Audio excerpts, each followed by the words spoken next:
And so our next speaker is a professor at NYU, although he's kind of a grand student of mine. Lauren Hitt was my PhD student, went to Wharton. He's a chaired professor at Wharton now, and he was Sunny's PhD advisor. And Sunny's been doing some remarkable work, and we've been working on a number of different projects together, and we want to get him to spend as much time as we can here at MIT, make him an IDE fellow. And he's going to share with you all some amazing work he's been doing with LinkedIn and Burning Glass and other data. So please join Sunny Tambe. Thank you.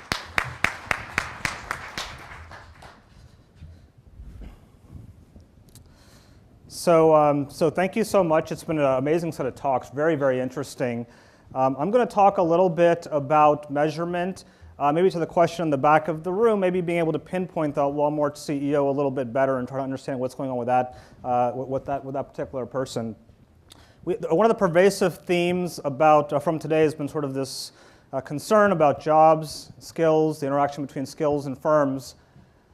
What I'm going to talk about is how some of the websites that we know and love, including, like Eric mentioned, LinkedIn, Burning Glass, Glassdoor.com, CareerBuilder, websites that we're all familiar with, many of us have contributed to perhaps, how that may help us inform the answers to some of these questions around how the labor market's changing, and let us build indicators of maybe what might happen next, or what we might do from a policy standpoint to sort of think about how to best position our workforce for the next generation of reskilling. Now, let's see, Renee this morning gave a very interesting talk, by the way, started her presentation off with an iceberg picture, so I'm going to do the same thing. The students in the room will be very familiar with this picture, as will Eric. This is a different iceberg. Her iceberg was about decision making and how people make decisions. This is a very different iceberg altogether. This is a very elegant way to capture a powerful idea from a paper that Eric and two of his co-authors wrote years ago. The idea behind this iceberg is trying to capture sort of digital assets, understanding what it means to be digital in the modern economy. And the key takeaway is that, like an iceberg, we can only measure a really small part of what's actually going on in firms, right? And so I think, generally speaking, the available data that we have that's statistically collected in an organized way has systematically lagged to some degree, and they do a heroic effort, by the way, the government, given the constraints they have. But with respect to what we really like to know about what firms are doing, what makes a digital firm innovative, it's kind of been a little bit of a catch-up game. And so what I'm excited about, what I'm going to talk about today, is when we think about what's under this waterline, what we can't measure that we'd like to be able to measure, the promise of the sites that I talked about, other internet data sources, to help us sort of fill in the missing blanks, fill in the outlines of what's going on with these firms, what makes them different. To Guillaume's talk, what is driving the bifurcation between these industrial age firms and these digital age firms? So I'll start with a data set that we all, I'm going to talk about a number of these. We'll talk about CareerBuilder, LinkedIn, maybe Burning Glass and Glassdoor. Key point again is that these internet data sources enable this really fine-grained measurement. Again, I'll start with one that we know and love, which is LinkedIn. Many of you, of course, have a LinkedIn profile. LinkedIn has a lot of really interesting data on things like who you work for, how long you've been there, what jobs you do while you're there, and most recently they've added this a couple of years ago, which is all the skills that you tend to collect. Now, what's remarkable about this kind of data is not the granularity, it's the combination of the scale and the granularity. It's the fact that I can see this kind of data now for hundreds of millions of people, right? And so all of a sudden I can start to look at things like when new technologies are introduced, when data science starts to spread out around the country, how do labor markets change? How are people changing the skills they accumulate? What firms? We know what these people work for as well. We know who the Walmart CEO is, right, if he's on LinkedIn. And so we know what firms are investing in technologies and what their employees are doing to reskill, to adapt to these technologies. So looking at data like this at the kind of massive scale that these companies now have access to provide a really interesting window into this question of what it is down here beneath the waterline that's making some firms so successful in this transition to a digital economy. So some of the things we can do, for example, and my visuals are all based on data sets from different companies. I'm happy to answer questions if any of them are unclear. This one requires some explanation. What this basically is looking at hundreds of millions of employment histories, very much the kind of data that we saw a second ago, and looks at the question of, okay, well, if I divide the world up, many of my comparisons today are going to be dividing the world up into firms that are high intangible firms, meaning high-tech firms or digitally innovative firms, and maybe the rest of the economy, right? And so what this is saying is that I can look at these firms, I can start to look at what's different in terms of the actual skill endowments of these firms, right? So down here at the SQL ERP line is what I call the line of equality.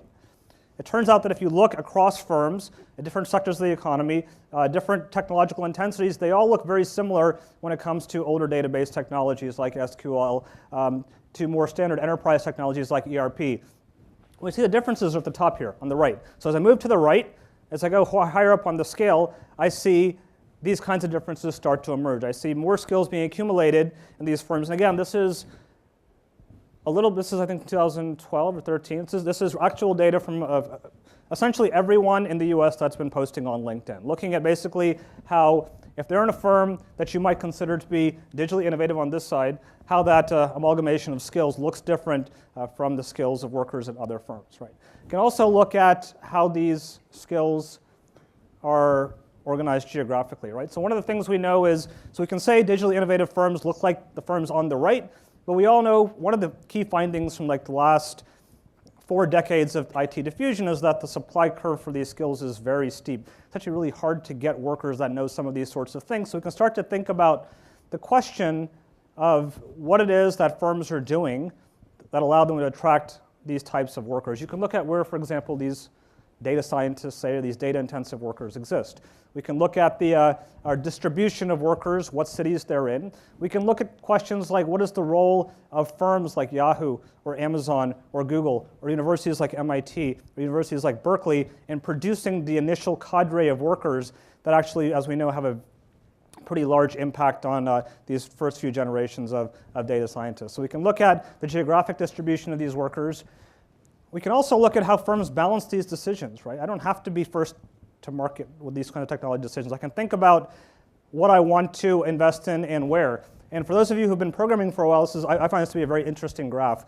On the x-axis, I have the age of the technical skill. This is not the age of the workers. This is actually how long it's been around. So COBOL and Fortran are to the right. And on the left hand up to the top, I have things like MapReduce and Hadoop. On the y-axis there is the geographic concentration of that skill. And so what you see is just like with R&D knowledge, which we know something about, just like with R&D knowledge, these technical skills start out very concentrated. They get produced by firms like the ones I mentioned before. They start to pan out, and over time, they start to diffuse across the country. And of course, firms now have the decision to adopt whenever they want to.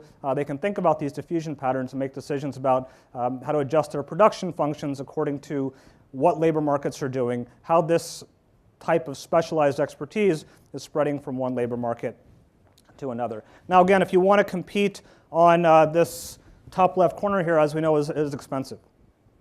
These are tight labor markets. These job search sites tell us a little bit about that too. They can tell us, for example, how much it costs to pull these workers away. This is a website, this is a data source that basically looks at poaching premiums. This is not how much the workers make, this is how much more they want to leave the company they're at right now. Okay, so the dark purple basically regions are areas in which technical workers say, I want a big bump to leave, not just a small bump, right? And so you can start to think about what it will actually cost, and you can become much more precise about these kinds of questions than we've been able to in the past. So it's a very analytic kind of approach to thinking about the price of these labor inputs, the price of the skills you might need to implement some of these solutions, whether it be data science or e-commerce years and years and years ago. Does the gray mean there's no skills there? No, the gray means that we have not enough observations to say anything that we're comfortable with there. Yeah. Not that, yeah, that would be controversial. I don't mean to be that controversial, right? Okay, so next question that comes up, or another question we were interested in, is what is it that, what this picture is saying is that in these places like Silicon Valley, it actually takes a lot to pull workers away from their companies. Just the low elasticity of labor. It's hard to get workers to move. And so raises the question of why. What makes it so difficult to get these workers to move? And we can start to now investigate what it is that firms are doing, how they're competing in these markets that maybe makes it easier to attract workers or retain workers. We can look at, this is a project we're doing with Glassdoor.com, which is another website that many of you are familiar with.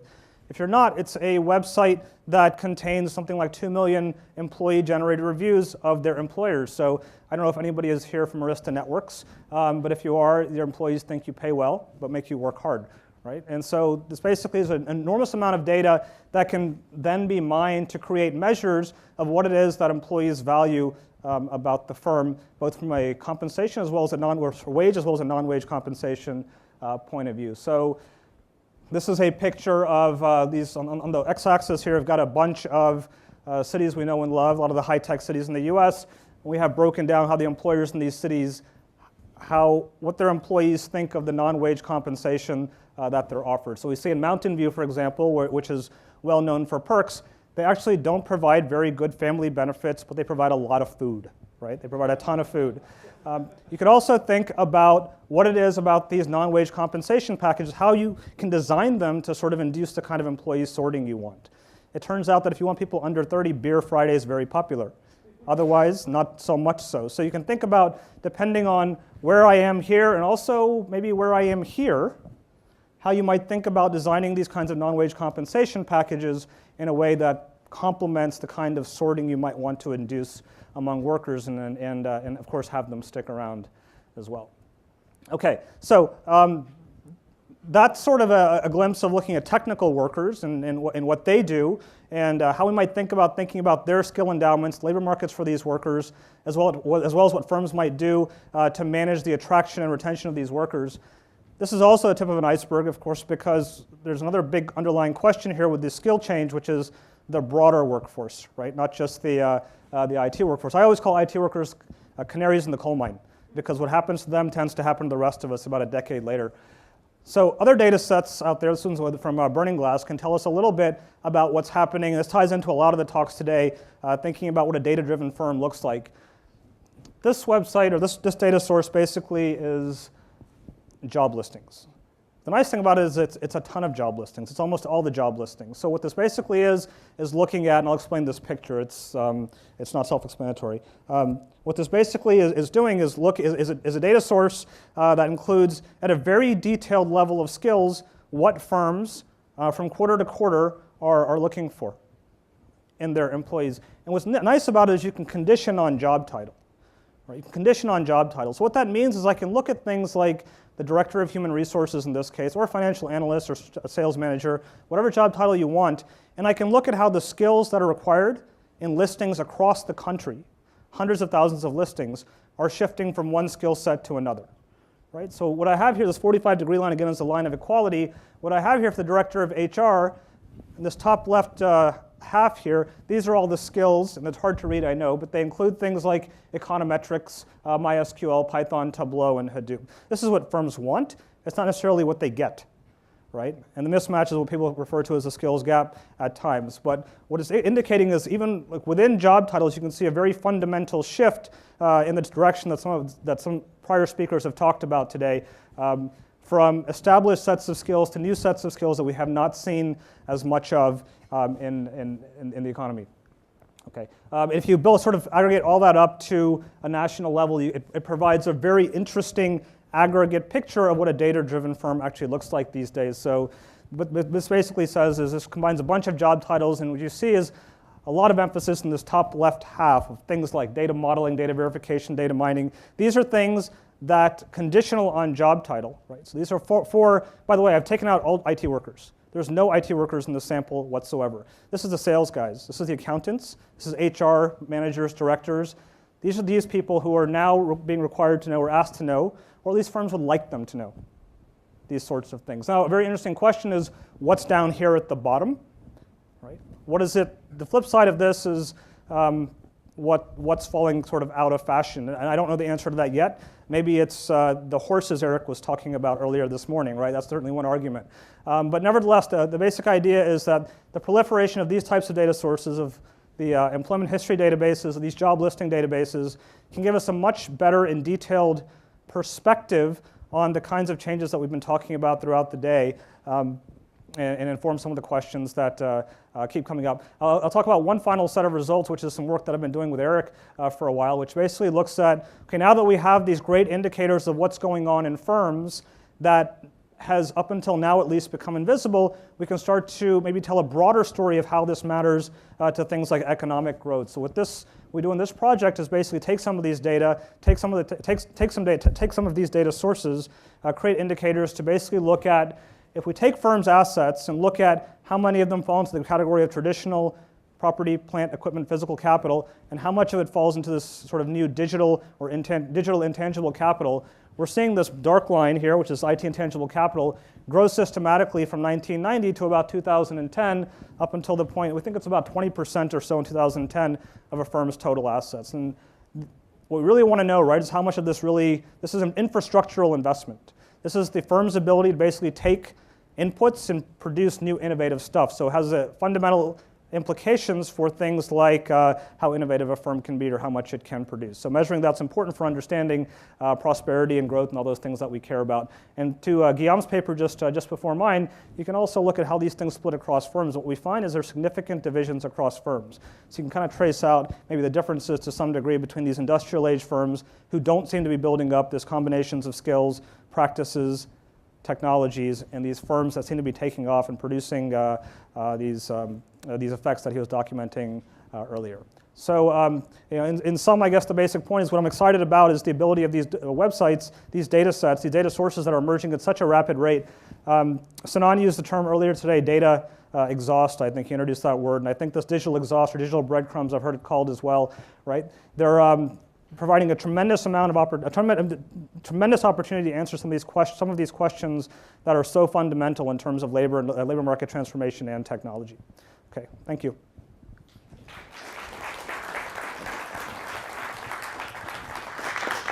Let's take a couple of questions before we go to the break. Questions from the center?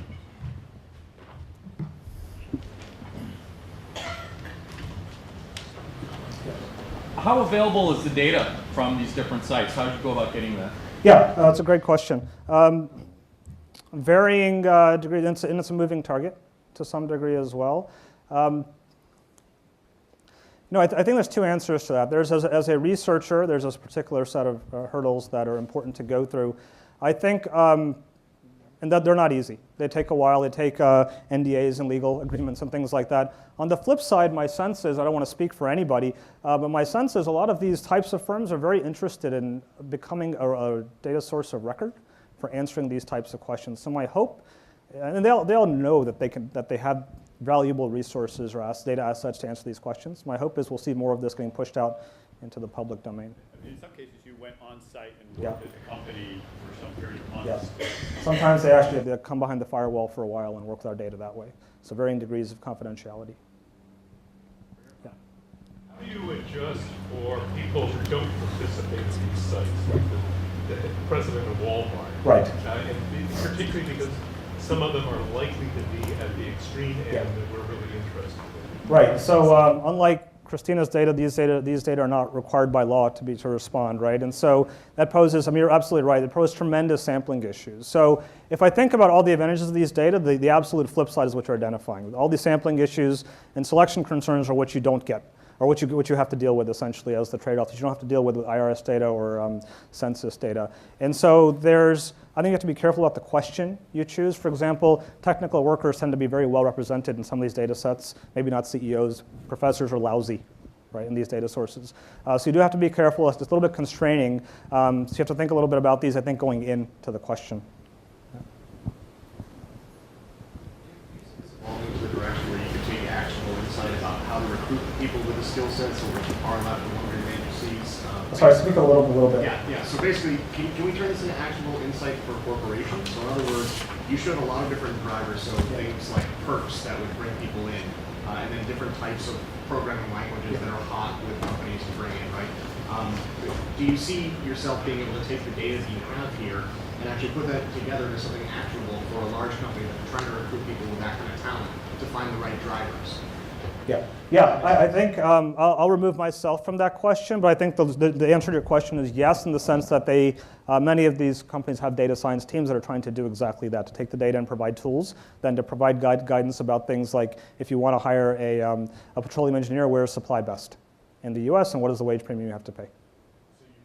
So career builders and the Glassware and all these companies. Right. I think that's my sense of that industry, how it's moving. Yeah. Yeah.